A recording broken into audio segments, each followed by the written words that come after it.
Welcome into part 2 of our college football playoff round 1 preview. Today, we are welcoming in an agent from Next Sports Agency, Adam Pappas, to give us the lowdown on what's going on in the transfer portal and NIL world.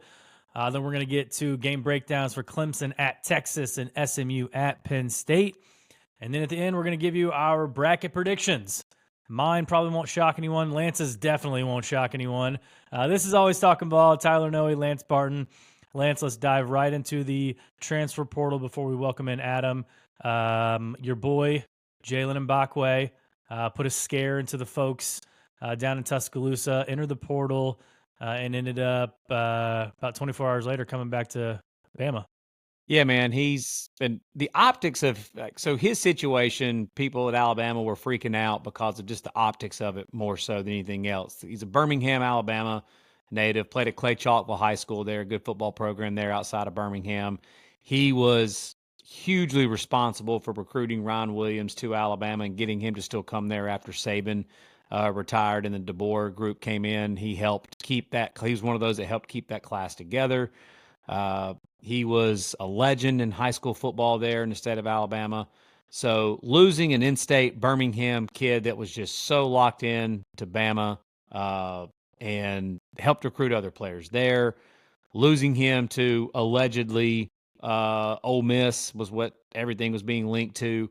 I mean, he entered the transfer portal, and then immediately people were like, the recruiting sites had him 100% predicted to Ole Miss. So all those rumors seem to be very true.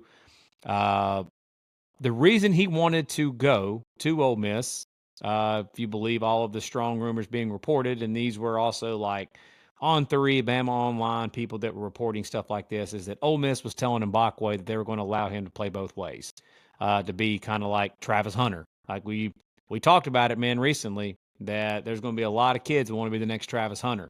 That he was, really blazing a trail there, more than likely, and possibly setting a trend for big-time athletes that you see in recruiting rankings that they're listed as athletes because they play corner and wide receiver at the high school level, that you're going to see more and more people doing that. Well, Mbakwe really is somebody that actually can do it at a high level. In high school, he was dominant on both sides of the ball. At the corner position, played quarterback, played wide receiver, just electric with the ball in his hands. Somebody that you just have to get on the field. And Ole Miss was going to allow him an equal opportunity to be able to do that and pay him handsomely to do it. So he never wanted to leave Alabama. He made that known. He didn't want that to happen. So Ron Williams and some of the players at Alabama jumped in and got him a meeting set with this Alabama staff. And according to reports, he did not take near the amount of money that Ole Miss was offering to be able to go there. And he wanted to stay at Alabama, and he just wanted an equal opportunity that if he was the best player at the position, that Alabama would play him there. As in, if he is one of the best receivers, play him. Give him chances to play at wide receiver. If he is the best corner on defense, give him a chance to play there. So, and he's like Ron Williams' best friend, too. So, I think a lot of people were nervous that if he left as well, that would mean that there's more of a chance that Ron Williams would end up leaving too. But all in all the mean tweets that were sent out by a lot of Bama fans and were being erased because Mbakwe ended up staying. He removed his name from the portal and staying with Alabama. Yeah, I wonder if they maybe throw him out during the bowl game, just kind of as an exhibition type game, throw him out there, see what he does a little bit. But Travis Hunter was truly a unicorn, man. So he's a lot of guys say they want to do it, and it remains to be seen whether or not they've just got the stamina to do it. So that's I that's would going to be a big thing too. Yeah, I wouldn't think Mbakwe would be like Travis Hunter and play literally every snap on both sides of the ball. It would be more so like he'd primarily be. I'm just making like he might primarily be a corner, but play some on offense too.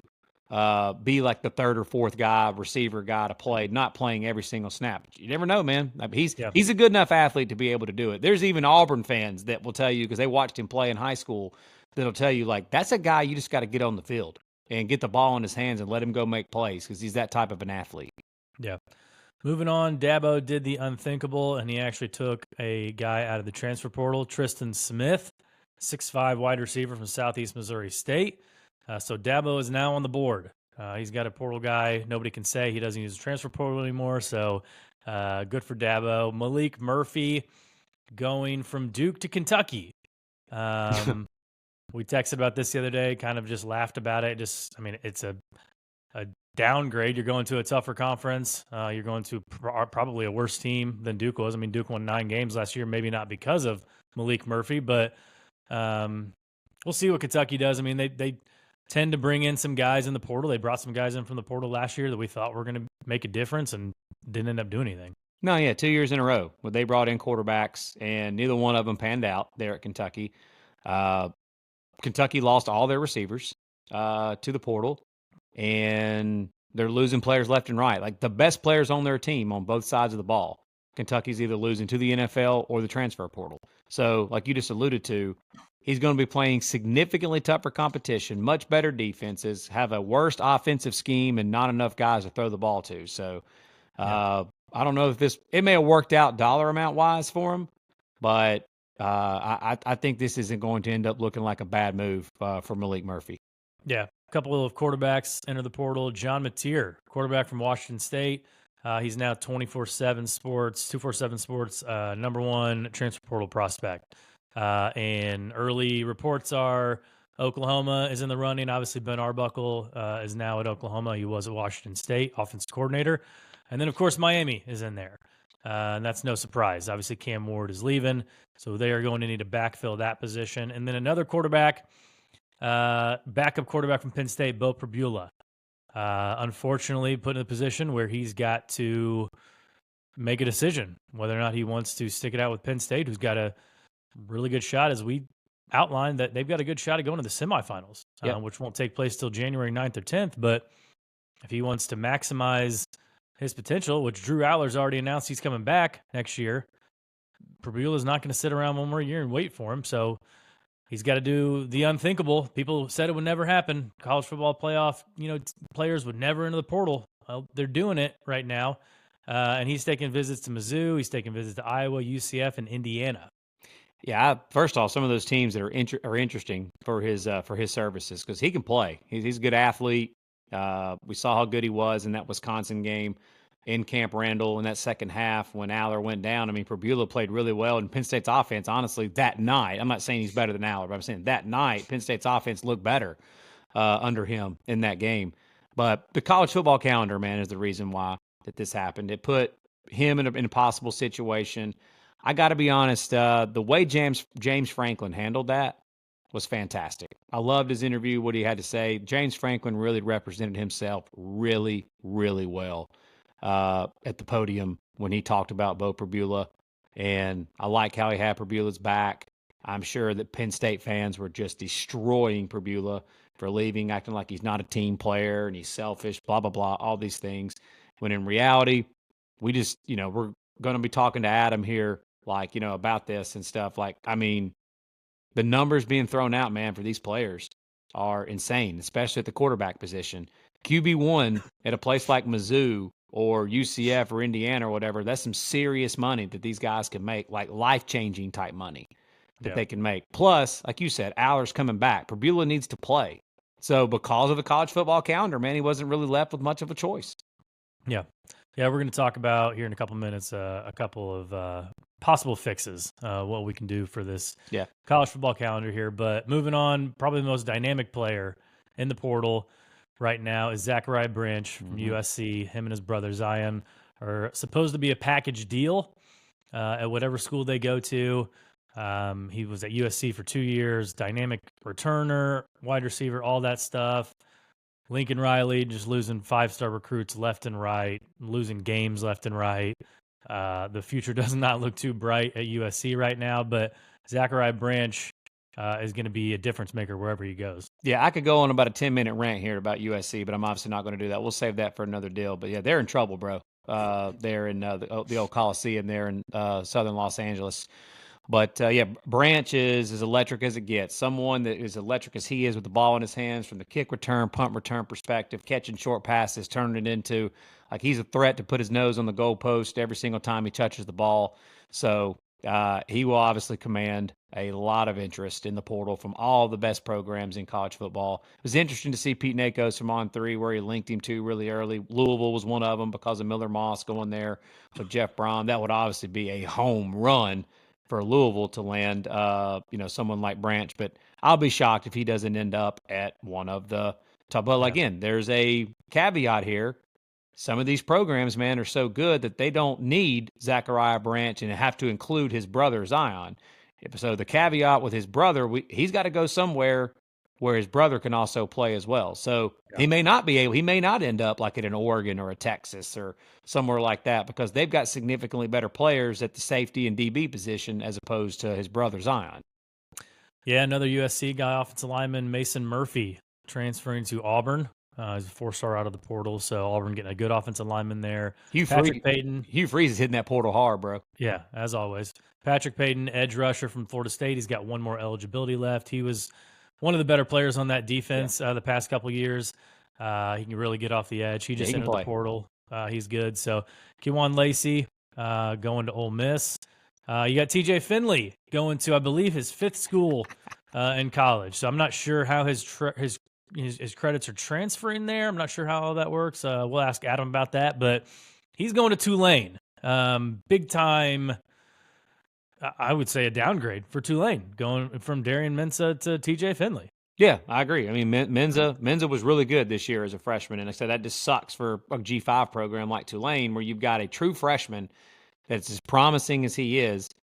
I mean, you just got to chalk it up. Like, hey, we're going to talk to Adam about that here in a minute. If you're at a G5 program and you perform at a really high level, you're just a farm system for these P4 programs.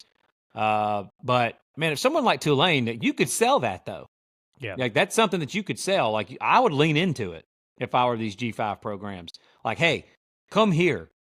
Come play for us and dominate, and we're going to help you progress. You actually can play and put film out there and be a really good football player for us, possibly even get into the playoffs here with us.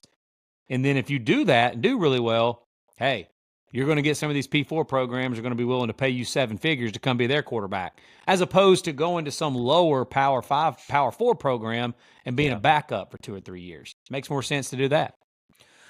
Yeah, a couple more here. We asked last episode what Mississippi State was going to do. Well, they got Luke Kromenhoek from Florida State. Promising prospect there, so Jeff Levy could probably find some stuff for him to do. Nick Anderson, another wide receiver, heading to LSU. Their wide receiver room is going to be absolutely loaded. That offense next year, Yeah, it's going to be good. Jaheim Oates going to Colorado from Alabama. What are your thoughts on that? Yeah, Otis came in he was one of the top interior defensive linemen out of the state of Mississippi when he came to Bama. Had a really good freshman year 3 years ago. Really good freshman year. And then he's just kind of disappeared the last 2 years. Like, he was one of those that everybody thought was going to be a dominant defensive lineman. He went from like 370-something pounds where he trimmed down to about like 320. And honestly, some say he got too light, that he wasn't able to play with the same power that he could before. But he wasn't even really with the team at Alabama the last like few months of the season. So, I mean, everybody's known that he was going to transfer for a while now. But again, on the surface of it, like Jake Crane and them talked about on the Craning Company here recently, like I think in their episode yesterday, when some of these players enter the portal for Alabama or Georgia or Ohio State or whatever, most of the players they've got on their roster are former 5-star, 4-star recruits. So when you see the On3, 247 like announcement on Twitter or whatever, when they say so-and-so Jaheim Otis is into the portal, former top 50 recruit, 5-star defensive defensive tackle out of high school, that looks awful when you read that. But then when you go actually look into it and see Otis's big butt hasn't played in about 3 years at Alabama. So great pickup for Colorado. If they get the best version of him, he could be really good there. Yeah, one guy I always keep an eye on, too, is my old friend Keon Keeley. Well, he hasn't done anything in 2 years, so I wonder if he's going to enter the portal at all. But Billy Edwards Jr., quarterback from Maryland, he was rumored to be linked to Michigan. All of a sudden pulled a 180 and went to Wisconsin. So he's going to go up to Luke Fickell. He's pretty good at Maryland. I mean, Maryland wasn't a great team, but he was a pretty solid quarterback in the Big Ten this year. Yeah, Kyron Hudson. Go ahead. Kyron Hudson from USC.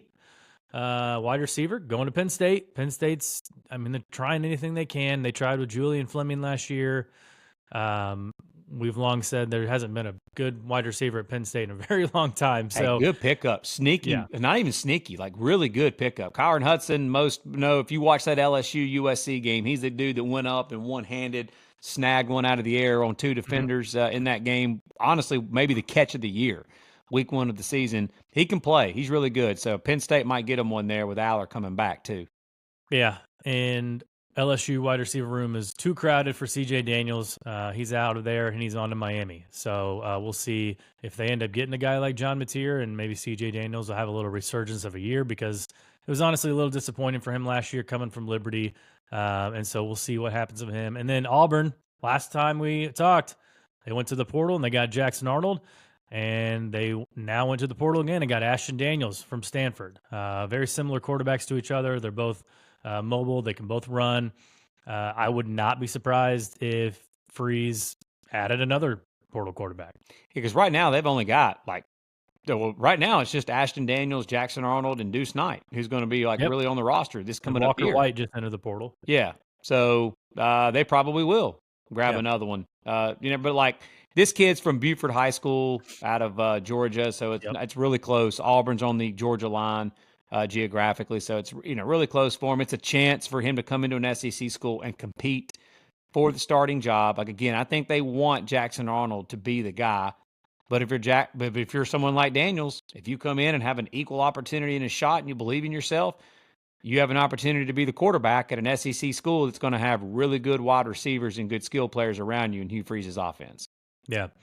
Yeah, so that's a portal update right now. We love talking about this stuff. I mean, it's a sport we love to cover. But honestly, everything in college football right now, except for the play on the field, is just a complete mess. It is. And we're going to get into it with Adam here, but I mean, I don't really know what you do. A lot of options are kind of being thrown out of, possible solutions, and the NCAA won't make a decision for probably a couple more years. But I mean, any thoughts on possibly moving the season up and starting the season, mid-August, ending it a little earlier to kind of line up with the academic calendar, pushing the portal back to, say late December to mid-January? Because I remember when I was in college, I didn't go back to school till, January 15th, 20th sometimes.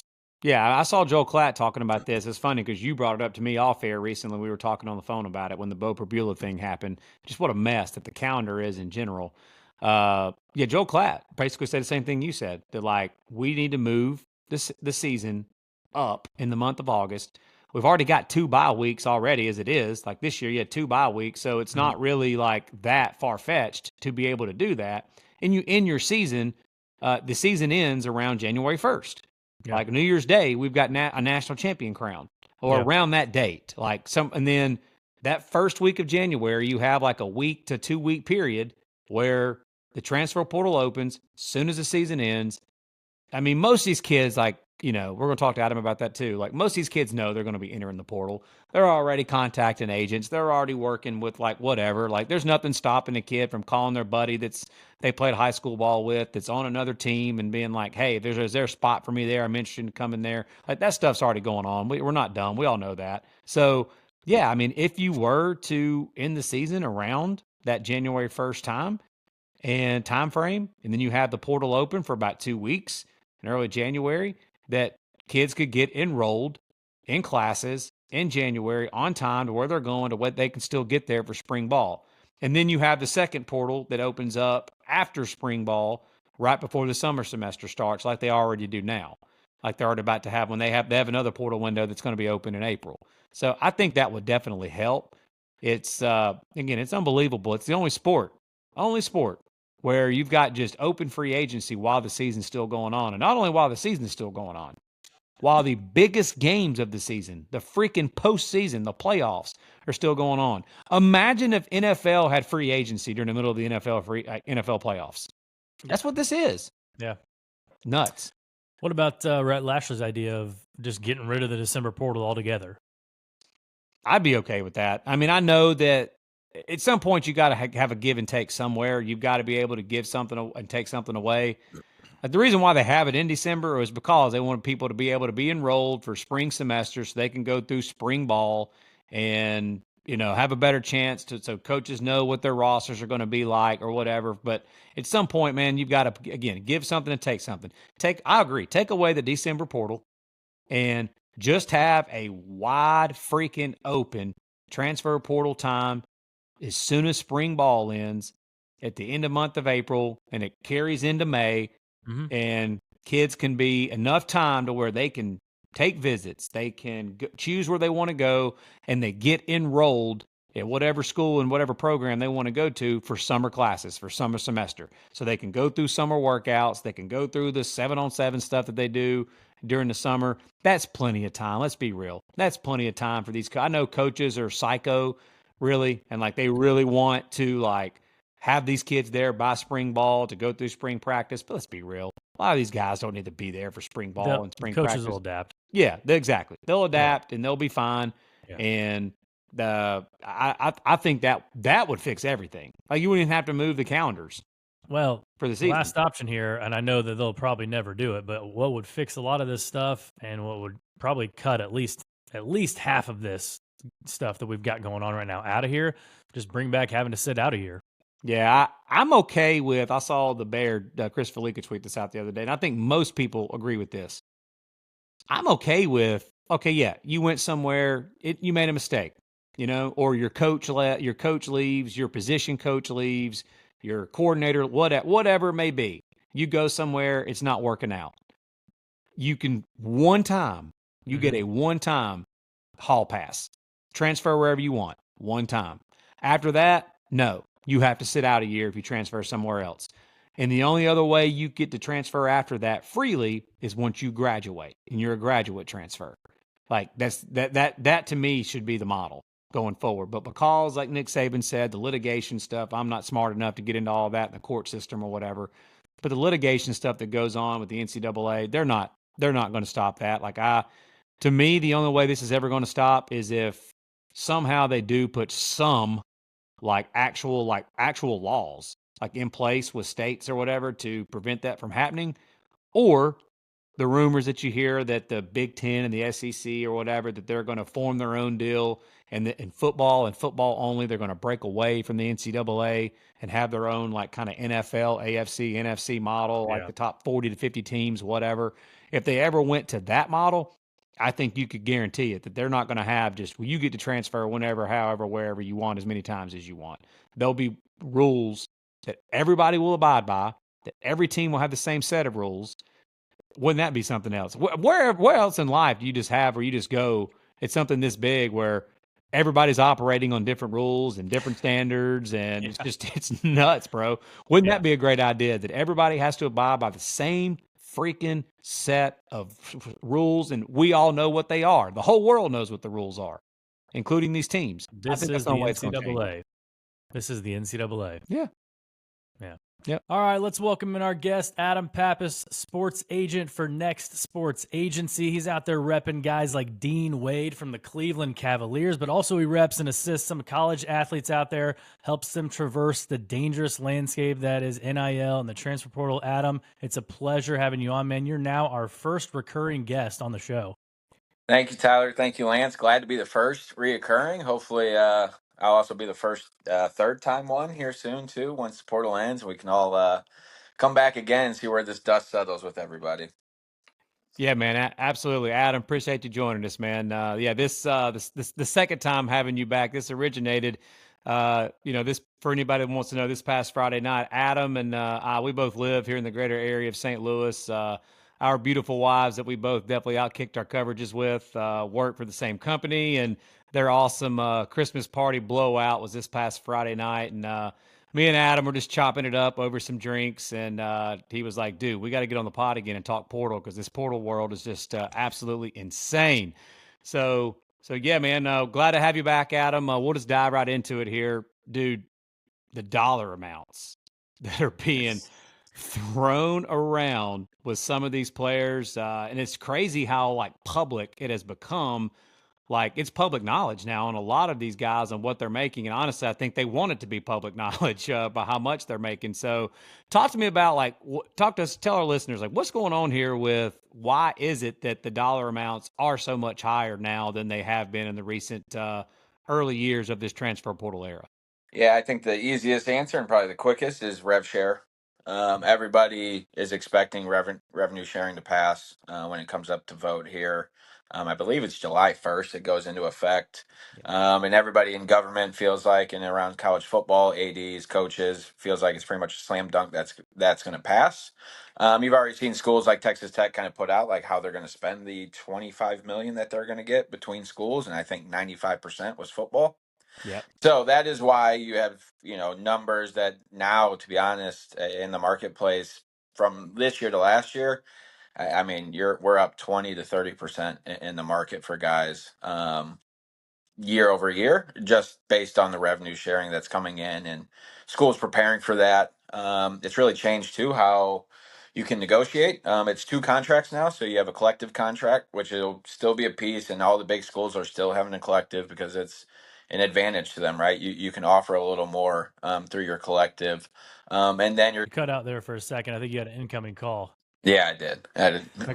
Yeah. My quarterback was calling. I got you. Yeah, go ahead, man. Sorry, yeah, you cut out there for a Yeah, second. Go. Where was I at?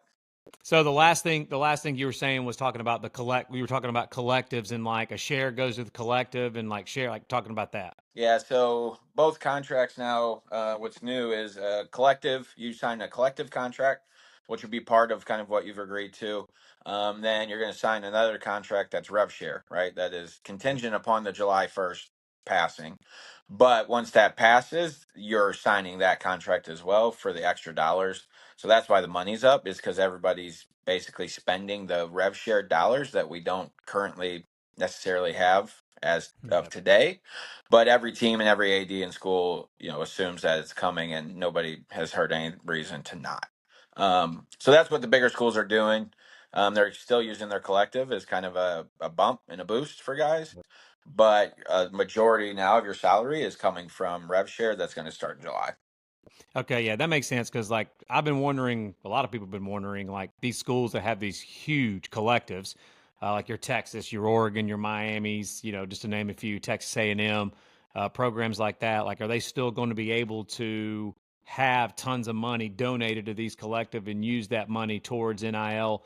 So it sounds like that still will be used as part of the case, plus the revenue share. Yeah, like I think you won't need as much, right? Like Ohio State's not Yeah, going to need 20 million from their collective yeah, anymore. They yeah, can get away with a couple million with rev share, but you're still going to need to have people that are willing to donate and kind of help with offers, because rev share at the end of the day, it's going to be nice to be able to split that money up, but to get your star guys to kind of round out your budget, you're going to need just a little extra that the collective can provide, instead of the collective being your whole salary cap.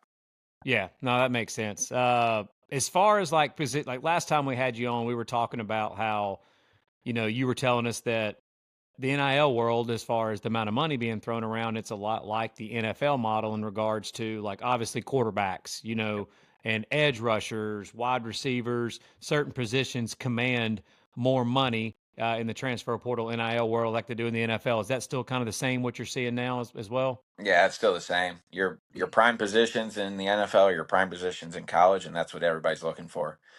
Quarterback, edge, receivers. Like a linebacker is, we can find the linebacker anywhere, right? For the most Yeah. part. Shutdown corners now have kind of started up, which is similar to the NFL. You see, if you have a really good shutdown corner, they're starting to get paid well, and that's translated over to college. But the running backs, it's kind of a dime a dozen. Like Yeah. even your best running backs out there aren't getting what your best receivers getting. Um, Yeah, running back at Alabama that left. He was a kind of the backup, split carries. Justice Haynes, he's in the portal right now, getting a lot of interest from Michigan, South Carolina, Ole Miss, different teams like that. But like one of the reasons he apparently left was because apparently he was trying to command a certain amount of money from Alabama, and like you said, I mean they've got 4 or 5 other backs on the roster that are also 4 and 5-star guys. So yeah, it just doesn't make sense to spend the money there when you can go spend the money on like you said, a corner, wide receiver. There's multiple good receivers. Dude, the amount of receivers in the portal, everybody. everybody, man, they jumped in like early. So that kind of like, to your point, these wide receivers know like, okay, if I get in the portal here, I'm going to be able to command a significant amount of money from some of these big schools. So yeah, it's crazy. Yeah, the wide receiver market is getting to the quarterback market, Yeah. Yeah. Like which is Singleton. which is very different. Singleton from Georgia Tech is commanding over $1 million, and I've seen Pete on three float that out, and it is real, and from multiple schools. And um, last year that would have been an unheard of number for a wide Yeah. receiver. Last year we are probably at the top end 600,000 to 700,000. Now you have multiple wide receivers commanding over $1 million. When again, that used to be reserved for quarterback money, right? A Cam Yeah. Ward type quarterback. I'm not talking. A very impact P4 quarterback going to another P4. And those, now we have wide receivers doing the same. Crazy, man. To talk about like, a lot of of course, every fan, I'm a fan too. Like, we all have teams that we're fans of. Uh, I mean, a lot of my friends and a lot of people you see on social media, fans in general, lose their minds when they see that their team is not going after. Everybody thinks that their team should go after all the best players and pay all the money for those players. But do you see, like, from your point of view, are some of these teams, like, for example, like if Auburn is like being linked to like Singleton right now, if some of these teams go and pay a ton of money for some of these players, doesn't that reset the market of NIL for players on your current roster? If you were to go give guys like that kind of money, like, don't you think that players on the roster, if they see that they bring in this new guy and they're paying him all this money and they've already got a good receiver on their team and freshman Cam Coleman, if Cam Coleman's not making that kind of money, don't you think he's going to go and be like, oh, wait a minute here. He's getting 1.5 million to come here and play football for us. What am I going to get? Do you think stuff like that's going on? It's 100% going on, and not only is that going on, once you're bringing in somebody like that, that are not your coach, other coaches, are letting you know how much that person made to come in and how much they would have for you at a new situation. So I know tampering. Everybody talks about it. I mean, it's rampant. I mean, there's Oh a yeah. reason you see kids now getting in that have a do not contact, and Yep. within 24 hours they're at a new school. That means the NIL was done, the role was done, everything was done before he even got in, right? So every fan base just needs to be okay with that at the moment, because that's how this is happening. It either goes through an agent, it goes through a coach, it goes through a parent, a high school coach, whatever you can think of. If somebody wants a kid bad enough and has the money to spend, they can get the offer to that kid through different channels, and then it's on that kid to decide. But yeah, I mean, it's no different than if anybody else had a job and I told you, hey, this person you just brought in is making X dollars to do the same thing you are. Um, and if they doubled what you're making, yeah, you're going to go to your boss and say, hey, like, I love it here, and yeah, it's a great spot. I'm not going to do the work, for half the cost, when I know I can go elsewhere and get the double the salary. So Yep. it would be unfair for fans and for people and coaches, frankly, right? I think coaches Yeah. have kind of really gotten off the soapbox of, hey, like, let's stay here for less money. Like, coaches, you guys jump to new jobs all the time for more money. Like, don't try and spin it a different way now that the players have the power. So it's good. I mean, and yes, it does reset the market when a single team gets that. Now next year, you kind of know, okay, your top receivers, it's a mill and a half, right? And Yeah. that kind of sets the new market. But also for your 5-star freshman kids that are at Bama, Auburn, all these big schools, like, you kind of know what's out there now. And it gives everybody a better sense of kind of the marketplace and what's out there. Yeah. Go ahead, Tyler. Yeah, one question I have is that, you're helping these guys out. You're trying to get them the best financial deal possible. Obviously, it helps you guys out at your agency and everything. But you just, as like a college football fan, like, you got to know that the way it's operating right now is it's not sustainable. I mean, just kind of with the portal and how it's open even before the season's over. So I mean, it's in no other sport is free agency going on while the season's still going on. So I mean, what are your overall thoughts on just everything, how college football is operating right now? Yeah, we are really trending on the line of this is the NFL, this is the NBA, this is free agency, right? And every player, unlike those leagues, every player is a unrestricted free agent, right? Yeah. So you're free to move however you would like. I think in the next few years there's going to be restrictions put back on that because at this point, right, it's not sustainable. Your whole roster can't be a unrestricted free agent every year. We have to have some guardrails in place. Coach leaves or coach is fired, then yes, your whole team should be available for everybody right away, and then it's their decision. But I think you're going to see the NCAA and schools try to work to, hey, if you sign, it's a 2-year deal, you have to stay for both years. After that, unless the coach is fired during those 2 years, then you can move, kind of onwards. But it's not sustainable for coaches. Frankly, I mean, no kid really needs to be going to 5 to 6 schools in 5, 6 years, right? That's not a good experience either.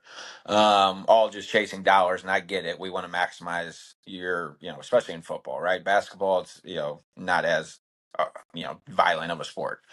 Football, it's a violent sport, so you have to maximize your earnings while you can, right? So you have to take top dollar now, because you don't know, you're one hit away from football being done very quickly. So you have to capitalize on that now. It's just we do need a little guardrails, a little continuity of rosters because every year you can't have. I haven't even looked. We're probably 10,000 kids in the portal, right? Like that's not sustainable. Yeah, and it was amazing how quick a lot of those guys were in Everybody, the portal. yes. Yeah, dude, it's nuts. So on the tampering deal, that's people are confused. I know a lot of people all the time are like, well, how can somebody do this? How can somebody do that? You hit something a minute ago that I wanted to see if you could clarify for us. I've wondered this myself. Is it considered tampering if like coaches reach out, like let's just say you're repping a player that's on a current roster, or an agency or an agent is actually repping a player that's currently playing on a current roster? Can other coaches reach out to agents directly while that player is on a current roster, and that's not considered tampering? Is it only tampering like when they reach out to the player or the player's family directly? You get what I'm trying to ask there? Yeah, to be honest, there is no rule, right? I mean, Yeah. Yeah. I That's a guess good that's answer. I guess that's the hard part. There is no The NCAA doesn't have like in the NBA we have tampering rules, right? You're not allowed Yeah. a team is not allowed to call a player that's currently on an active roster for another team. Now, the same way the NBA and relationships work with agents is the same way it's coming now to college football. Is yes, I talk to GMs all the time, and yes, can they ask me about a client indirectly, or can we just broach a subject kind of off topic and I can get out of it what I need and they can relay kind of what they want to relay to, of course. That's half of the job of an agent is having those relationships with people, decision makers. So you're kind of always in the know about not only what your current team thinks of your player, but what the league thinks of your player, right? So if you're not doing that as an agent, you're not doing your job. So now that's just shifted to college football, right? And Yeah. NIL, same as college basketball NIL. You build these relationships with teams. Everybody has a GM now. Every college team has a GM. There hasn't been one that I've talked to these last 2.5 weeks that doesn't have a GM now. And you're building those relationships, and it's them either saying, "Hey, we're looking for XYZ position. Do you guys have anybody?" Or, "Hey, we really like this guy. We know you rep him. You know, just let him know we would have interest if he does get in."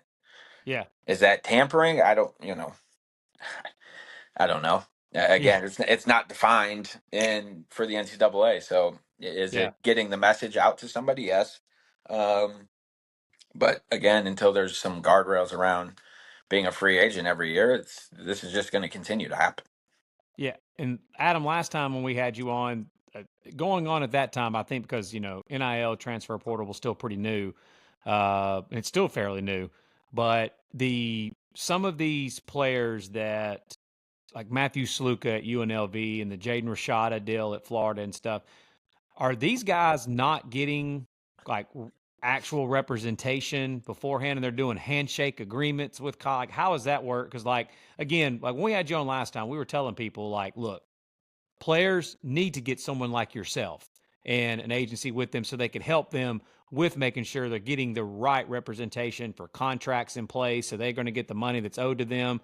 And situations like what happened with Matthew Sluka or Jaden Rashada doesn't happen.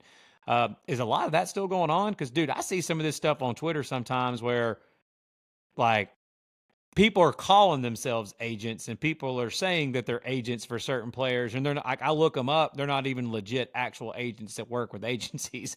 So is that still going on? Yeah, and I think that's something that needs. So people still, everybody, there is no players association in college football, right? Like the NBA, I have to take a test to get licensed with the players association. We have a list out there that says, hey, Adam is an NBA certified agent, he's allowed to talk to teams.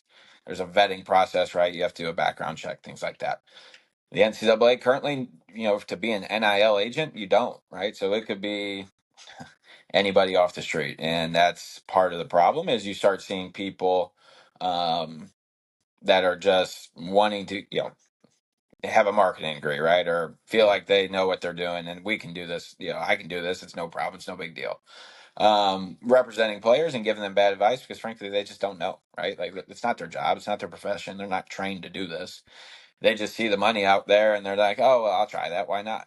Because obviously there's a financial benefit for agents through this, of course, right? So I think everybody kind of out there, and this goes family members, aunts, uncles, right? I mean, everybody thinks they can do it themselves, right? And until you see it go bad, and it usually goes bad when you try to do it yourself. Yeah. Yeah, I've seen multiple, man, where it's like I'll click on the person and like you said, it ends up being someone's uncle or it's a friend that's calling themselves an agent or whatever. And yeah, they don't have a clue. It seems like I would imagine they don't know how to handle contracts and stuff like yeah, exactly. No, you don't have, to handle contracts, to handle coaches, right? Because coaches will still try and go around and get the kid as cheap as possible, right? I mean, that's at the end of the day, schools want to get commitments as low as possible, and our job is to make sure that that doesn't happen, right? You can get the commitment, but um, based on leverage that we have, based on using media, based on other visits, and knowing what the market is, like this is what you have to pay to do it, right? Yeah. And having somebody that can advocate for you as a player on your side is paramount in this. If not, a coach will just walk all over you because that's what they're used to doing. They've done it for 50 years, right? Yeah. Have just told a kid this is what's happening. You have to take it. You don't have a choice. Well, now they do have choices. They do have agents. They do have people that can say, hey, like, wait a second, that's not correct. I've heard stories. Coaches will tell kids, don't get in the portal. You have a minor injury, right? Minor. That schools will look down upon that, and it's like no. It won't play a factor at all. You're going to be ready before spring ball. Like nobody is going to care. But if that player didn't have representation and leaned on them and their families to tell them basically, hey, what that coach is telling you is a total lie, right? It's not factual.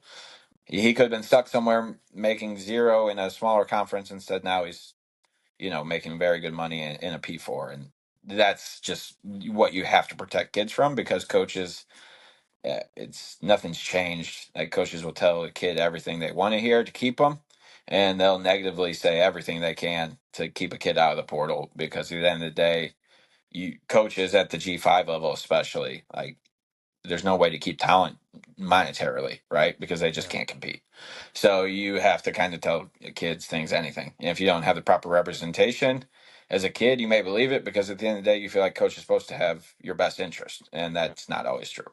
Yeah. Yeah. Speaking of those G5 schools, I mean, my main question is how are they supposed to keep up? I mean, you've got a couple schools out there, the Liberties, the Memphises, maybe the Boise's that, they've got pretty good collectives, pretty good, alumni support, all that stuff. Are we going to start seeing, I mean, we've kind of seen in the P4, like a little bit of a, I guess, separation from the top, kind of a lot of the elite programs in P4 kind of separating themselves from everybody else. Are we going to kind of see that in the G5 a little bit with some of those bigger G5 schools that have a lot of money separating themselves from the rest of the G5? It's 100%. It's going to look very similar. Your two lanes. Um, even Appalachian State's always seems to do well in G5, but your ones that have money in the G5, no different than the P4. Like the ones that have a better collective set up, that's you're going to see them rise, right? I mean, it's no different. The simple answer is no. Like G5s, they're never going to compete with a P4. Like if P4 wants a kid at G5, most of them just can't. compete, right? If a kid truly wants to go dollar for dollar, the way the system's going to be set up, the way revenue sharing set up, like your P4s get way more than your G5s. So your G5s are going to have to make decisions. Like they're working on a smaller budget. Do you allocate, of the 5-6 million that you may get for your football team compared to the 20 that the P4 is getting? Do you just say, hey, I'm going to pick 3 studs, give them what they would get at a P4, and build around it? Or do I try and spread this and have depth, right? And not have the studs, or the money to keep them. It's just the world that the G5s are living in. Yeah, no. Last question I had, Adam, was just how are some of these like contracts like working? Like, we saw a guy the other day get offered, he was getting offered like 2 million or something is what the number was at one of the SEC schools. And then it came out that like, yeah, it was like a 3-year deal that they were being offered. So is that kind of like, are they even doing contracts just by semester based or yearly based, multi-year? Or is it kind of all over the board how that's working? Yeah, so you can obviously structure it any way you want, because again, there is no like uniformity rules. So yeah, you can structure it by year. If you have multi-years, you can do multi-years, right, and have it baked in there. Again, most of the collective and revenue sharing contracts now are separate anyway. So you may have a first semester contract and then you have a in-season contract. So it's kind of all over the board. Each team's different. What's in them is all pretty similar, right? Your dollar amounts, what you have to do, right? So what media appearances, social media posts, things like that. That is still the marketing piece of it all is always in there. You'll have some termination language for both sides. If a player does in basically an immoral clause. So if they do something that is in breach of kind of the representation of what the school wants out there in public, that they can terminate it, and vice versa. Players have the ability to terminate. If a collective doesn't pay on time, things like that. So they've gotten more in depth now over the years. It used to just be, hey, here's the dollar amount and just sign it because nobody, again, NIL was so new. Now it's starting to look much more like a legal business contract would look, with terms and agreements. Okay. Tyler, do you have anything else for Adam? No, man, Adam, can't thank you enough for coming on, shedding some light on the college football landscape at the moment. Let the people know one more time where they can find you online, how they can find Next Sports Agency. Yeah, thank you guys. And it's just at Next Sports, so NEXT Sports, on Instagram and Twitter. Then my Instagram is much less fun. It's more family centric, but it is just a.pappy10 if you want to keep up with kind of everything going on at Next Sports. Awesome, man. Appreciate it. Had a lot of fun talking to you about all this stuff. Let's do it again soon. Awesome. Thank you guys. Yeah, thanks, Adam. All right. Once again, thank you to Adam. He was with Next Sports Agency. Dude was so busy. He took like 3 or 4 phone calls in the middle of that interview, which is interesting. So, I mean, if it's choppy on the video or audio, sounds a little weird. I mean, hey, we had to edit it a little bit. We can't publish everything he was talking about. So we can hear some of those phone conversations. We can't, man. But by the way, is that Adam Pappas or was that Adam Schefter? Was that Shefty up in there? Like that a Shefty? We call him Pappy. Yeah. Good stuff, man. Hey, love Adam hopping on with us. He's a good friend. Meeting him here locally like that here in St. Louis when I moved here from Alabama years ago. Good stuff, man. And he does a wonderful job. I know that some people out there think that like a lot of the issues being caused are because of maybe sports agents or whatever. That's just not the case. Like if you actually know what goes on behind the scenes here, they really are the ones like the actual real true agents and agencies like Adam and Next Sports Agency. They're the ones really helping these players. Like they really are. Yeah. The ones that like we talked about that are somebody's uncle or somebody's buddy or friend or whatever that are, fake actual sports agents, like they're not actual agents. They did not go get their license and stuff. Those are the ones, man, that are really hurting. Not all of them, but some of them are the ones that are really hurting these kids and that are making these deals that you hear going on, like your Matthew Sluka at UNLV and other guys. They're the ones that are hurting these kids, not these agencies and the agents. Yeah. All right, man. Let's talk playoffs. It's part 2 of our playoff preview. We're going to start with the 4:00 game on Saturday. It's on TNT. Clemson at Texas. Clemson going down to Austin. This is the first time I think Clemson and Texas have ever played each other. So that's exciting. I want to say I haven't looked it up recently, but the last time I looked, the line was about 11.5, 12. Texas favored. 11.5 Texas is where it's 11.5. sitting. So, got the ACC versus the SEC. Clemson is the team that nobody wanted to be in this thing. I mean, we put out a video that we didn't think they should be in a large status, a large playoff team, which they were not. They got in by beating SMU. So good on them. Good on Dabo for winning the ACC. Texas took care of business against everybody they played, with the exception of Georgia twice this year. I just couldn't get over that Georgia hump. Correct me if I'm wrong. Looking at this game and looking at these matchups, this Clemson offense is easily the second best offense Texas is going to face all year. Mm-hmm. And it's up there numbers-wise, opponent adjusted and everything with that Georgia offense.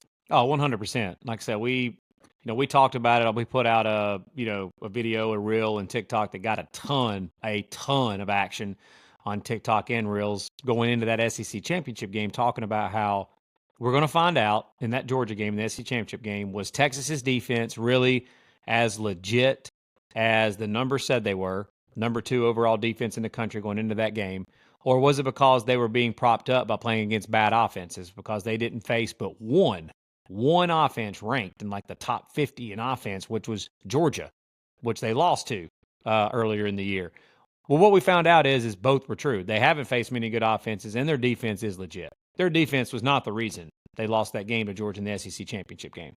Them not able to finish drives in the red zone, which we're going to talk about that more here in a minute, and them missing field goals and stuff is the reason why they lost that game in the SEC championship game. But you're right, man. The Clemson offense and Cade Klubnik and the overall offense in general that Texas has faced, this will be one of the better offenses they faced. And how about the matchup too, man? Old Cade Klubnik going to Austin. He played at Westlake High School in Austin.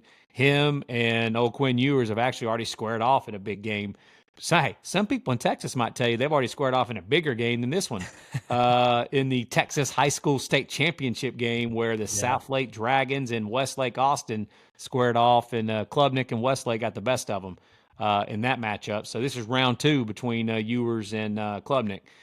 But, yeah, man, I mean, on the flip side of it. Klubnik's had like a very – it's probably because he's in the ACC, but he's had a very – solid year, 33 touchdowns, only 5 picks. Mm-hmm.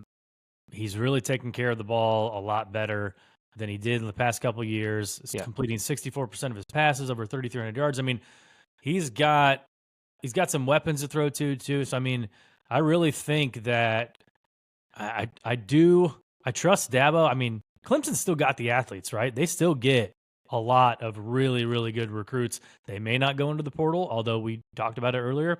He finally did, but they haven't gone in the portal. They've stuck with high school recruiting. They still get 4s and 5 stars. So, I mean, they've still got the athletes to compete with Texas. Yeah, they do. But, man, I'm wondering, okay, let's the flip side of it, talking about numbers, are they propped up or not? So, Clemson, if you look, hang on, for case we get a reel out of this. Clemson, I got, yeah, I'm just going to say it. We're live in our pod. Doesn't matter. It's a podcast. I got drilled by Clemson fans on social media for saying Clemson. They're like, there's no Z in Clemson. I'm sorry. I'm from the deep South. My accent's thick. Like, I don't know. Maybe I'm saying it wrong, but I'm just going to start now calling it like Dabo says it, little old Clemson. So Clemson, when they've played the top competition this year, that offense has not looked anything like it did against, the Virginias and the Wakes and those type of teams. When they faced Georgia, first game of the year, 3 points. That's what they scored. When they faced South Carolina, they scored 14 points against South Carolina. That's the 2 best defenses they faced all year. When they faced Pitt, that's one of the better defenses they faced. They didn't score much against Pitt either. And against SMU, I mean, the offense looked good against SMU, but a lot of that got propped up point-wise because of the early turnovers by SMU. So is it that Clemson's offense and Cade Klubnik, is he legit, elite, or is it more that they were just when they face teams that are inferior, like talent-wise, are they just so much better in those games when they actually do stand in the ring toe-to-toe in their own weight class that they get beat up on?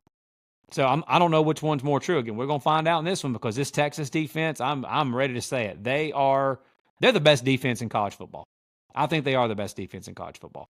I would take them or Georgia and probably Ohio State, those three, as the three best defenses in college football. So, I mean, we're going to find out if Clemson and Cade Klubnik, how they're going to handle. I'm interested to see what they're going to do. I don't think that we're big respecters of Phil Maffa, but dude, do you think they're going to be able to line up? Like, they couldn't run on SMU. And that's no slight. This is no slight to SMU, but like Texas's defense is better than SMU's. And teams don't run the football on Texas either. I just don't see how in the traditional run game with from the tailback position, how Maffa's going to be able to have success running the football against this Texas defense. Do you? No, I'm with you, man. I think we saw what Texas did against A&M in the finale. We saw what they did in the first half against Georgia in the SEC championship game. Mm-hmm. I just think it's a tough one for Clemson, man. It's a tough matchup. It's a step up in class for them, which is crazy to say about Clemson when you think about where they were 5 and 6 years ago. Yeah. It's a step up in class. Texas has been preparing for this for a couple of years before getting in the SEC. They've been recruiting for this. They went to the portal for this. It's going to be a tough one for Clemson. I mean, yeah, Texas's defense is legit. They basically shut out that A&M offense. That only score was that pick six. The only reason I think people have it in their minds as like maybe Clemson can keep it within this 11.5, 12 number is because what we always say about that Texas offense is they always leave a lot to be desired, and they always leave you wanting more. And I know they're playing at home. They're going to have the home crowd, and I know Clemson's defense is pretty solid, but can Ewers the question is not, can he do enough? Yes, he can do enough to win the game. Can he do enough to like make us say, dude, they look really good. If they're going to play like that for the next 3 games after this, like they might win the whole thing. Yeah, and I mean, speaking of the Texas offense, like you hit the nail on the head there, dude. Like there's something going on there. I mean, with the players that they've got and with Sark calling plays, there's no reason for them to score the last 4 ball games. They scored 20 points against Arkansas. They scored 17 against Texas A&M, and they scored 19, including overtime, against Georgia. That's just not going to get it done. That just shows you again how good their defense has been because they won 2 of 3. They won 2 of 3 of those games. So, I mean, I hate to beat a dead horse here, but you got to imagine we're going to see Arch Manning some. And we thought we'd see him more in the SEC championship game. I thought so too, but now that they're in the playoff and they're competing for a national championship, I just don't think Sark at this point has to be sitting around. If there was ever any, worry about like losing a locker room or losing like, making Ewers mad or just some external stuff that's going on, if you believe any of it's true or not. Now that they're in the playoff, like you got to play the best player, man, the guy that's going to give you the best chance to win. And I mean, who am I to say that Arch Manning is the one that does that? Because I have no idea if he is or not. But if they're playing in this Clemson game and Ewers is struggling and that Clemson defensive line is teeing off on him and getting to him, you got to imagine that they're going to have a quicker trigger to give at least Arch a chance to be able to go possibly make some plays from the quarterback position. Like I think that at some point in this playoff, there's a chance that we may see him. So, and in regards to that, and when you normally think of Clemson, like their defense has been really good for years, dating back to the Brent Venables days. And even since then, when Wes Goodwin took over as defensive coordinator, the defense has been excellent. This year, the defense has taken a little bit of a step back. Like the numbers will tell you that they're not the same defense that Clemson has been in the past. Like total defense-wise and scoring defense and a lot of the efficiency numbers, like they're not up to par what they've been in the past. So that is another reason. Like normally I would say because of the most Clemson teams that we know of would match up well against this Texas team. Yeah. But dude, I don't know. Like I'm trying to find anything here that favors Clemson at all in this matchup. And the only thing I can come up with is this. Cade Klubnik, his legs could and will have to. Yeah. They'll have to be a big part in this game. But like Texas, this defense for Texas is more built. They're a lot faster than last year's Texas defense. Like the linebacker position and the edge rusher position for Texas this year is insane. Arguably the best in the country. So I just think that position group is going to be able to match up fine. If Klubnik starts running, I think they can adjust to that pretty quickly and, have someone like Isaiah Simmons or Anthony Hill Jr. or whoever be able to actually chase down Klubnik. Yeah, you can tell. I think you can tell which way we're leaning in this game. But I will say, we're trying to find anything for Clemson here. Turnovers and penalties are in Clemson's favor. We saw in the ACC championship game, they didn't commit a single penalty. They didn't have a single turnover. Yes, they still only won that game on a last-second field goal, so that's a little concerning. Yeah. But they're number 11 in the country in takeaways per game. Again, we said Klubnik's only thrown 5 picks. Ewers has 9 on the year. Mm-hmm. Ewers, obviously, in that A&M game, threw a couple picks. Georgia threw a couple picks. If Clemson's defense can make a couple plays on defense, I mean, yeah, they are going. They need to quiet that crowd very, very quickly. And penalties wise, Clemson is top 25 in the country in penalties per game. They only average less than 5 a game. Texas number 94. So if you're looking for any edge you can find here for Clemson, turnovers and penalties are probably it. Yeah, and to your point, by the way, I called Simmons a minute ago, Isaiah Simmons. It's Colin Simmons, sorry. But to your point on like the Texas offense and Clemson's defense and where Clemson might be able to find some advantages here, another one is, we talked about this in the preseason, that last year Texas was not good in red zone offense at all. Last 2 games, by the way, they're not good this year either. They haven't been that good this year. And now a lot of that has to do with the injury at the running back position. They don't run the ball overly as well as they did, obviously, when they had Bijan Robinson and that crew. But Texas against Georgia was moving the ball up and down the field, bogged down in the red zone, kicked field goals, and they missed the field goals. Against Texas A&M, those 2 turnovers that we're talking about there in the second half, both were in the red zone. So if Clemson can bend but don't break, make Texas kick field goals, they can stay in this game. Possibly. That is the number one thing. If Texas is going to win a national championship, they've got to get better in red zone offense. They can't continue to get in the red zone, move up and down the field, and kick field goals, because in these games, in these bigger games, that is a win for some of these defenses to be able to hold you to 3 points. And especially when your kicker, like Bert Auburn, was missing field goals against Georgia. Obviously, if you move up and down the field and miss field goals, that's going to cause that again as well. Texas has to be able to get better in red zone offense. Yep. All right. Game picks. I hate betting totals, but one place I would look would probably be the under 52. Yep. Just kind of everything we've outlined. I'm not going to bet it, but that's one place I would look. But this is another house money game for Clemson in my mind. But it's not going to be enough. I'm going to take Texas to win. I'm going to take Texas to cover. I see, a 34-10 type of game, maybe 27-10, something like that, where they don't have much issue with Clemson. Yeah, I'm going to take Texas as well, minus 11.5 in this game. I'm making it a best bet as well. I'm going to give a best bet out on all 4 of these games. They're this weekend. So, yeah, Texas minus 11.5 is a best bet. I think Texas's defense is going to be just too much for this Clemson offense. I think they're going to be able to slow down the run game with Phil Maffa and Clemson. I don't think they're going to have a whole lot of success in the run game. I think that Clemson, to be able to generate some offense in the run game, it's going to have to be with Cade Klubnik's legs. And again, I think that Texas, with the speed of their linebackers and edge rushers, that they're going to be able to adjust to that and be able to match up totally fine. And I just think the body blows of Texas being on offense more than likely a lot of the game, kind of like the Georgia-Clemson game was earlier this year, that Clemson defense was playing lights out early in that game, but they were on the field the whole game, and they just kind of gave out in the second half.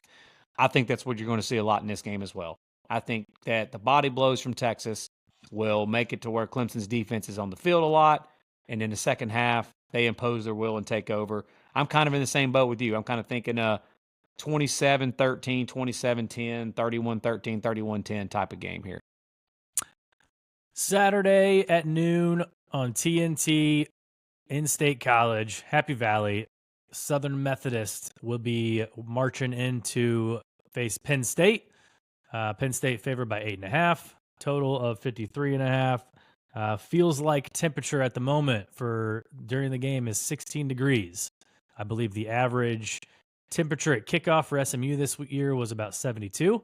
Now, they did play a cold game in Charlotte. It was about 30 degrees there a couple Saturday nights ago. But this is still going to be another step up in class for them, obviously. They've played, Clemson. They played BYU. They lost both those games. They played some other ACC teams. They won. They've got dynamic players. They've got a dynamic quarterback. They've got a really good rushing defense, which is going to be tested big time against Nick Singleton and Katron Allen.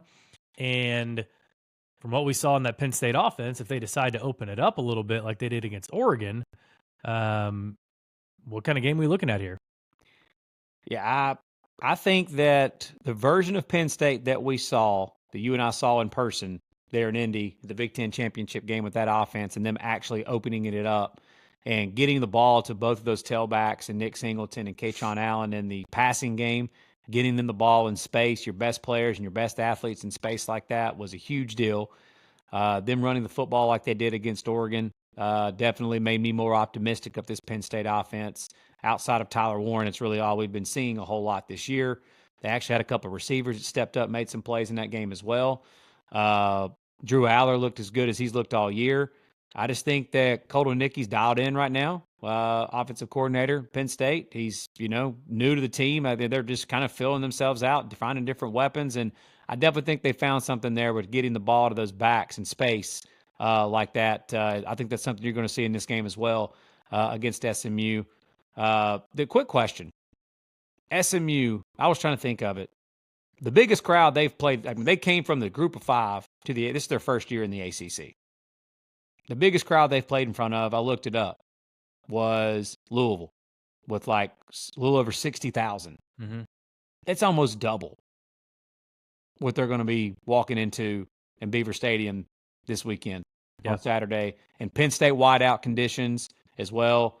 This will be the coldest game that SMU. I know it gets, cold in the winter in Dallas too, but nothing like what they're about to face here in State College, Pennsylvania. So that's just something that the emotion of this and the crowd, like SMU on this stage, I'm just curious, how that affects them playing in an environment like this on this stage. Does that affect them at all negatively?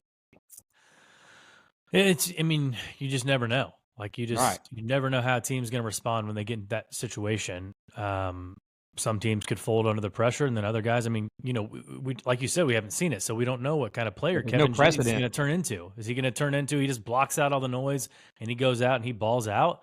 He could, right? But we just have no idea. You got to think Rhett Lashley's going to try to have them prepared for pretty much anything. Yeah, a lot of these G5 teams too, man, when they get these bigger bowl games, they're on neutral sites with no way near. They're not 108,000 in Happy Valley like there's going to be in this game. But in regards to SMU, how dare you call SMU a G5? I'm saying okay, whatever. They have not been in a Power 4 conference until this year. I wasn't calling them a G5. I meant teams that had gone to some of these games in the past. Yeah. SMU this year, yes, they're in a Power 4 conference, but they've never played in an environment like this ever. The only environment in the ACC that would even be close to this would be Death Valley and Clemson. And they didn't play there this year. Or maybe Blacksburg and Virginia Tech. And they didn't play there this year. So, but to your point of Rhett Lashley, hell of a coach, man. And as good as it gets on the offensive side of the ball, it's scheming up stuff on offense. And if you haven't watched this team play, the two-headed monster they've got in the backfield with Kevin Jennings and Brashard Smith, they're as good of a 1-2 punch together in the backfield and excitement that you want to see, the dynamic aspect of them. Jennings has over 3,000 yards passing, got a lot of yards rushing too. But this Brashard Smith tailback, transferred in from Miami. I think he might have been a receiver at one point at Miami and Lashley moved into the tailback position. He had over 1,200 yards this year and 14 tutties, averaging about 6 yards a carry, catches the ball well out of the backfield too. The dude's tied for second on the team in receptions and touchdowns. SMU offensively, they don't really have a dominant like receiver by the numbers, but they've got 4 guys that all catch the ball well, all make plays. So that's like, I don't know what's harder to prepare for. Is it harder to prepare for like having one dominant guy and a few role players? Or is it tougher to prepare for the fact that they've got 4 or 5 guys that can all make plays at the receiver position? They've got 2 tight ends that are really good in the red zone, that are both tied for second in the team in touchdown receptions. So they've got about 6 guys, and if you want to count the running back, 7 guys that can all make plays down the field in the passing game. So it will not be an easy offense to prepare for.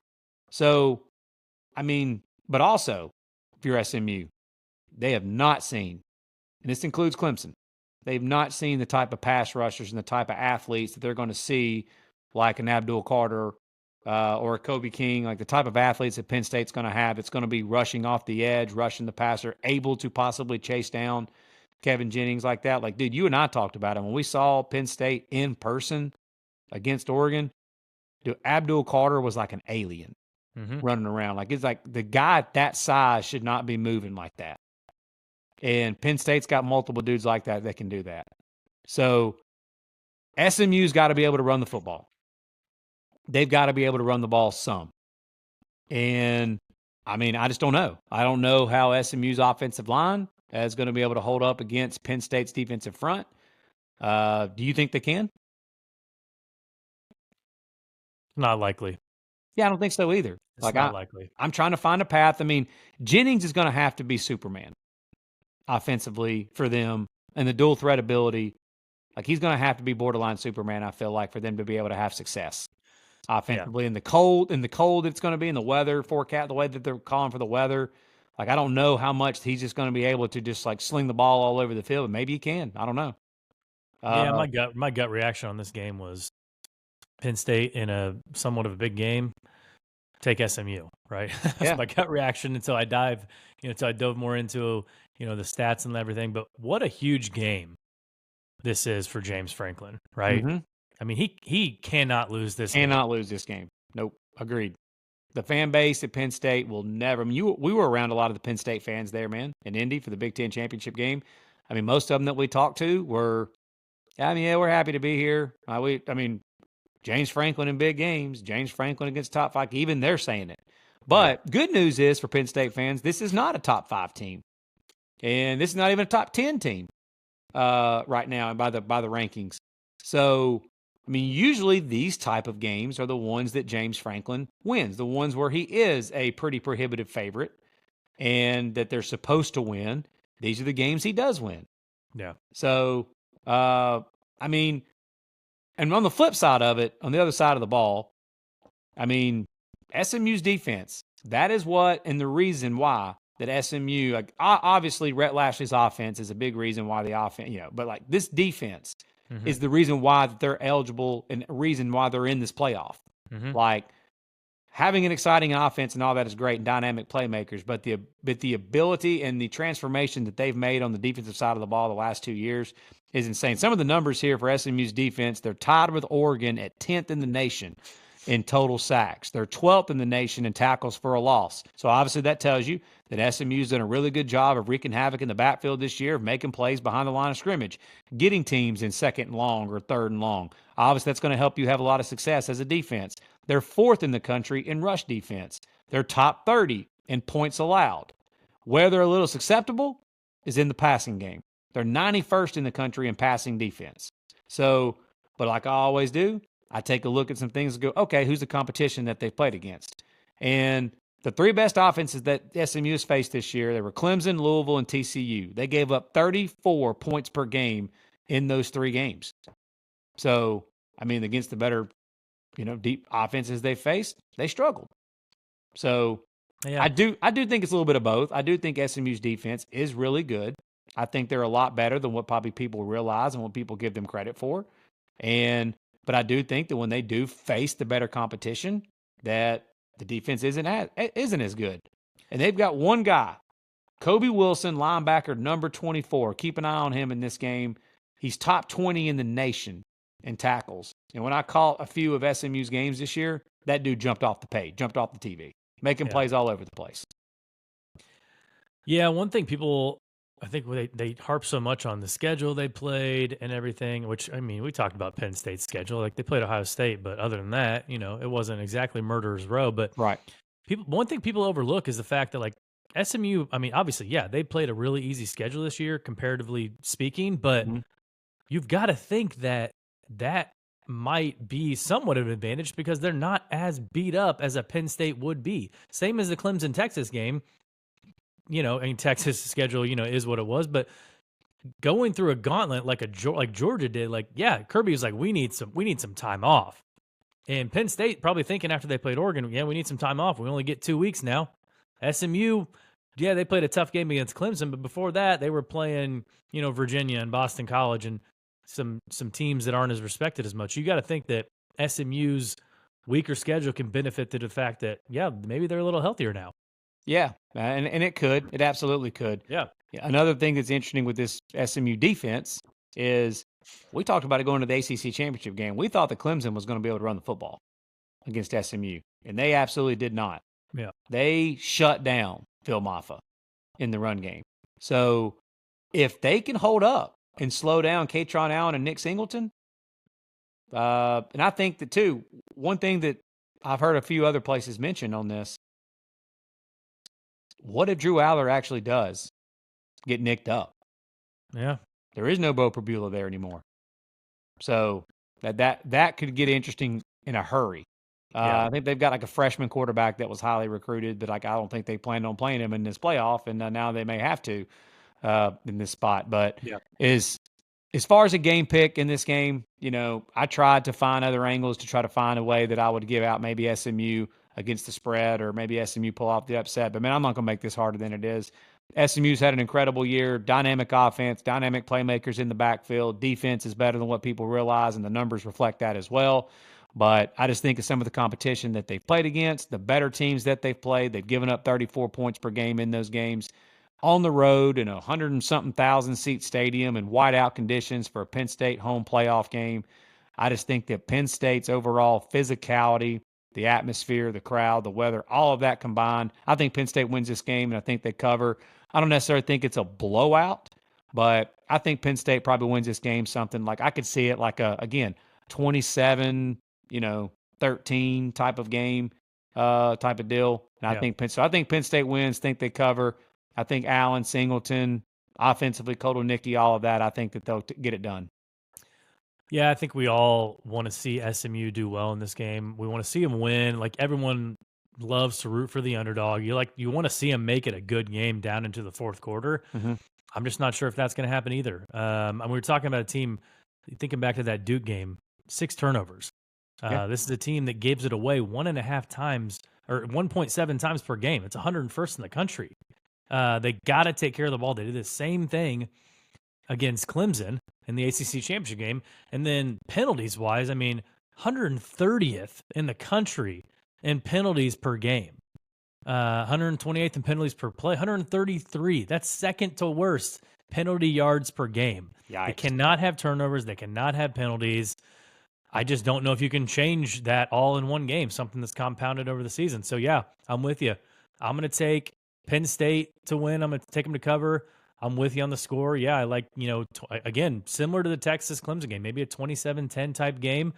I think we all want to see it be close, but I'm just not sure that Penn State's going to allow it. So those are our picks in this game. All right, now let's get to our college football playoff bracket projections. We've been waiting for this for a long time to try and see how many games we can get correct on here. If you listen to our game previews in the first for the first round, you kind of know where we're heading with some of these games. I've got Tennessee over Ohio State in Columbus. I've got them winning the game straight up in Columbus. I know it's bold, but hey, we'll see what happens.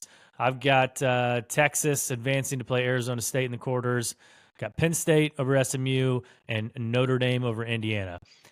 In the quarterfinals, Oregon versus Tennessee. I'm not going to, we'll break down these games if they happen, but I think Oregon goes on, and I think they get to the semifinals over Tennessee. That game will be in the Rose Bowl. I believe maybe in the Peach Bowl, Arizona State will be playing Clemson. Sorry, Arizona State will be playing Texas. And I think Texas rolls not as easily as people might think, but we'll see. We're kind of flying by the seat of our pants here. It's like March Madness bracket projections here, man. So things could happen. Quinn Ewers or Arch Manning, one of these guys, both of them could go down. Who knows? But for right now, I'm taking Texas. Bottom half of the bracket, I've got Penn State over Boise State, and I'm taking Notre Dame over Georgia. I switched my pick. I had Georgia in there, but I just think I can't. I know Gunnar Stockton. I know if any team is equipped to handle a quarterback injury, it's probably Georgia. But I think that when Notre Dame faces Indiana, when they face Georgia, and when they face Penn State, these teams aren't equipped with some elite speed like some other teams in the country might have. So I think Notre Dame does enough to get the job done there against Georgia. In the semis, it's Oregon versus Texas. I think it's Oregon. I think Oregon continues their undefeated run. And I think that they get over the hump against Texas. And I'm taking Notre Dame over Penn State in the semis. And then Oregon, Notre Dame national championship. This is where it's not nice to Notre Dame. The speed, we've seen them struggle with it in the past. I know they're a faster team now, but the speed-wise, I think catches up to them. I think, obviously, we saw what USC did to them. We'll see what IU does to their secondary. Dylan Gabriel and those receivers could really, really cause some damage for Notre Dame. So I've got Oregon right now finishing this thing off and being the first team ever to go 16-0 in college football. Yeah, well, if that happens, they'll go down as one of the greatest college football teams of all time. People will start asking that question: are they one of the greatest teams of all time? Yeah, if they were to do that, go to regular season undefeated, and go through this playoff bracket undefeated, especially getting the draws. That they got. So for me, we'll start at the top of the bracket here. I've got Texas beating Clemson in the first round there in Austin. I just think Texas's defense again, and kind of what we talked about a minute ago. Texas's defense is going to be too much. And I think Clemson's defense is going to be on the field too much, and Texas will stretch it out there at the end. And I've got Ohio State, Tennessee in an absolute battle, really close game. And I think Ohio State pulls it out, wins a very close one in Columbus. So I've got Ohio State moving on to play Oregon, and I've got Texas moving on to play Arizona State. I've got Penn State beating SMU at home, taking care of business in Happy Valley. I've got Notre Dame taking care of business in a closer one than I think Tyler probably thinks it might be, against Indiana. I think Coach Siggs and the boys will represent themselves really well in the Golden Dome there in the Hoosier State Showdown, but I think Notre Dame ends up pulling out the victory and moving on to face Georgia. In the next round, I've got Texas beating Arizona State.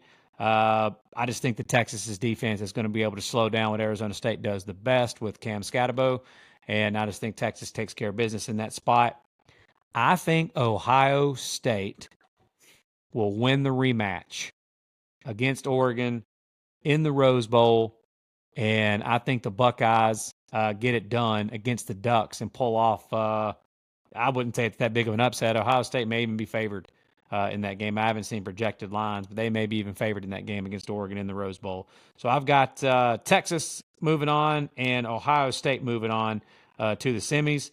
I've got Penn State over Boise State in the Fiesta Bowl. And then I've got Georgia in a low-scoring, violent, as Marcus Freeman would say, slugfest between the Irish and the Dogs in the Sugar Bowl.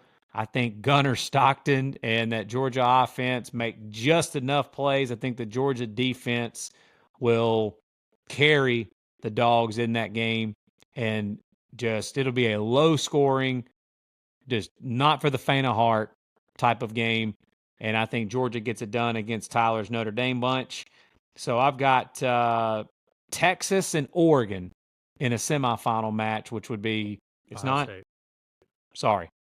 State played Oregon in the Rose Bowl. Yeah, you got Texas versus Ohio State. You're right. I've got Texas versus Ohio State, and which again would be an incredible matchup. Quinn Ewers, he went to Ohio State there early in his career, made a little pit stop there before he went to Austin. But Texas and the Buckeyes would be an incredible matchup in the Cotton Bowl. So that one would be played. Obviously, they're in the state of Texas. So that'd be interesting. But yeah, Texas and Ohio State would be an incredible game. And I've got Texas winning that game and going to the national championship game. And then in the Orange Bowl, I've got Georgia and Penn State locking up in the Orange Bowl in the semifinal matchup. And I think Georgia takes care of business in that game, and their defense is just too much again. Who knows if Carson Beck will be back or not, or if we Gunnar Stockton in that game. And then I've got a shocker, an all SEC matchup in the national championship game. And the Told you guys you wouldn't be surprised. Third time that we're going to see the Longhorns and the Dogs match up. And I think Georgia gets it done again. Kirby Smart and that Georgia defense is Texas and Sark's kryptonite. And I think that Georgia will be hoisting the trophy at the end of this thing and will be your national champs. Quick programming note. We talked about last time, we're going to be on some X, Twitter, whatever you want to call it, Spaces here soon. Maybe halftime of some of these games. It'd be cool to just to hop on there for 15, 20 minutes, talk to some people about the first half.